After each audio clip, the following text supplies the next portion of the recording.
about the... Yeah, get right here, will we? Yeah, get started. My name is Michael Brownlow. I was standing on the corner there where you see that dark red building. That was called the Dowtech building. I was standing there with my aunt, Miss Hattie Mae Williams. And right behind us is the grassy knoll. And of course there was a fence here exactly like this one on the day of the assassination. The shot that hit President Kennedy in the throat and the shot that hit him in the head, the temple, came from the fence that was here that day. There was a fence here just like this one. And those two shots came from here.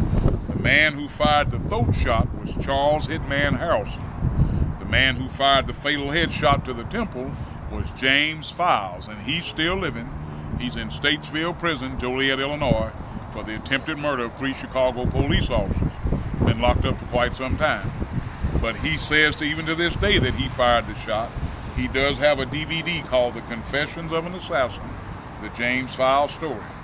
Charles Harrelson died in 2007 at the federal penitentiary in Greeley, Colorado. Of course, his other great claim to fame, that's definitely Woody Harrelson's father, as you heard me say earlier. And Charles Harrelson assassinated United States Federal District Judge John Wood in 1979 in San Antonio, Texas, and that's what he spent 28 years in prison for. He was a known contract killer and had killed several other people. And he was arrested here on the day of the assassination. Charles Harrelson was arrested right over there. And ladies and gentlemen, they were called the 3 Tramps, or the 3 Hobos. That's them right there. This is when they arrested him, as you can see in the photographs. This is Charles Harrelson, there's E. Howard Hunt, and Davy Boy Brown. And they were the 3 Tramps. And this guy's a CIA guy, right? He was, that's right, sir. He was an operative of the CIA, E. Howard Hunt. Later involved in Watergate with Richard Nixon. Yes. And they were arrested here. Harrelson definitely fired that throat shot. But the United States government said, as we all know, that Lee Harvey Oswald, this young man here, fired 3 shots and killed President Kennedy, and that the shots came from the Texas School Book Depository. Well, they didn't. Not by Oswald. The man who was really shooting from the window was Malcolm Wallace, and his fingerprints were found up there. He fired from the window. On top of the Dowtech building was Charles Nicoletti, and again the 2 gunmen here on the grassy knoll, James Files and Charles Harrelson. They were the 4 gunmen. And ladies and gentlemen, you can see in this photograph right here, you can see the man with the umbrella. Get your picture of that right there. There's the open umbrella, and he was pumping the umbrella up and down, signaling the gunman to begin firing. That's what he was doing. You can see him in the Nix film, you can see him in the Bronson film, the Zapruder film, the Willis film, and the Betzner film. You can see the man with the umbrella. And all the witnesses here saw him that day, including myself. You can see that umbrella going up and down in the air. So he was pumping it up and down, and everybody was kind of, but that's what that was. And then he walked right out of Dealey Plaza. As far as I know, he's never been identified. They say a man came forward in during the House Select Assassinations Committee named Louis Witt, said he was the umbrella man. Nobody believed him. And he certainly didn't favor him or look like him. But it was a mass conspiracy. I contend that Lee Harvey Oswald shot Officer Tippit. And I also contend that the only reason Oswald shot Officer Tippit was supposed to kill Oswald. Jack Ruby set that up. And I don't think Tippit knew that Oswald had stopped at his rooming house and got his gun when he overtook him to kill him. And but he did shoot Officer Tippit, and that's what he was arrested for that day, killing a Dallas police officer. He was not arrested for killing the president. So again, ladies and gentlemen, it was a mass conspiracy, and I just come down and tell what I saw and heard, and hope I give people a guidance to the truth. It did not happen the way the Warren Commission said. The Warren Commission told some things that was true as well. Shots did come from the 6th floor window, but Oswald didn't fire. That's the problem. And they said that the Warren Commission also said that Jack Ruby and Oswald and Tippit had no ties. Yes, they did. They all 3 knew each other. And many people living today that were living then know that and talk about it. And it's been proven, but they're still covering it up. So I hope I give you some guidance to the truth, sir. Thank you very much. A year and 3 months before the president was killed. But she knew then that they were already planning John Kennedy's assassination. That's why Marilyn Monroe was murdered. But ladies and gentlemen, I want to say this to all of you all, and I want you to listen now. You believe what you want. And I know you all done heard it. We all done heard this story. President Kennedy was having an affair with Marilyn Monroe. Bullshit. John Kennedy never had an affair with Marilyn Monroe. That's the biggest lie ever told. He'd been knowing her since she was 19 years old, and they were very dear friends. But I'm going to tell y'all something, ladies and gentlemen. You learned something today.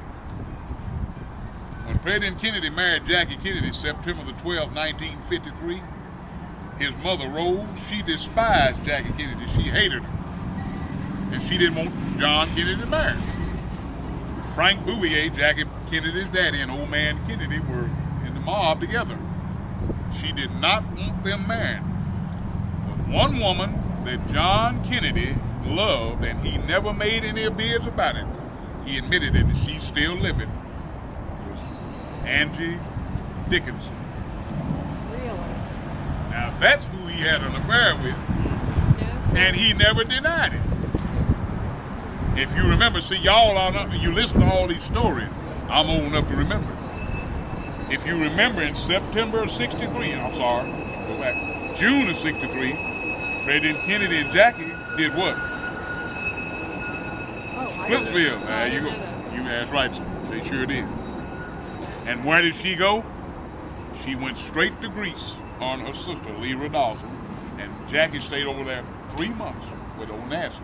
Even though her and the president was married, he told her. Good wishes. He kept the kid, puff of smoke, and I heard the shot from here.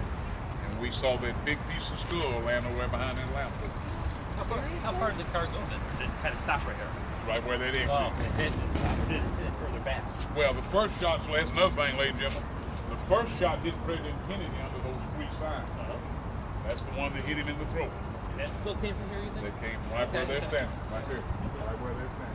And then the second shot came from the building and hit President Kennedy. What building? Oh, Football. Yeah. Now, ladies and gentlemen, as you heard me say, Oswald didn't fire the shot from there. I didn't say no shot didn't come from the foot. The man who was shooting from the foot was Malcolm Wallace. And he fired and hit the president in the shoulder. Now, ladies and gentlemen, I want y'all to look at this. Y'all kind of move in if you care to look. If you don't look. That's what I tell everybody. You can see right here. Look at this right here, ladies and gentlemen.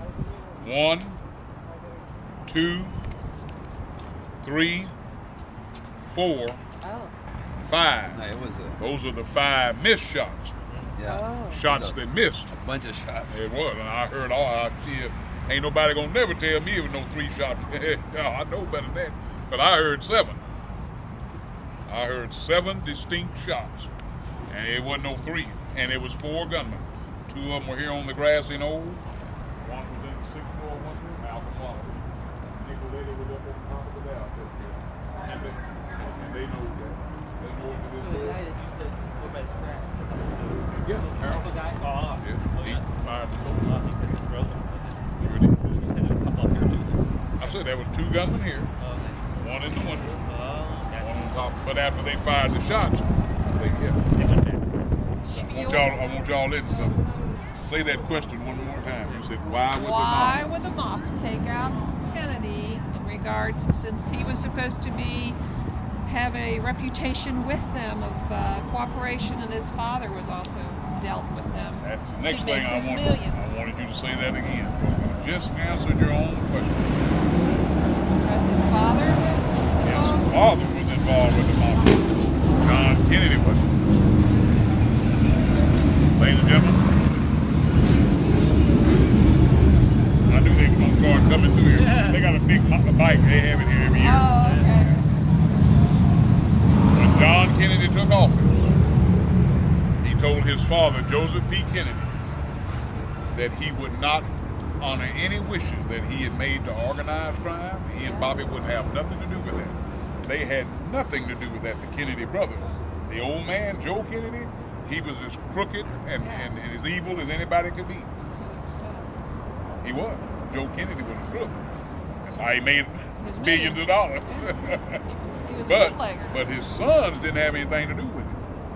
However, after he made these deals with the mafia, the old man,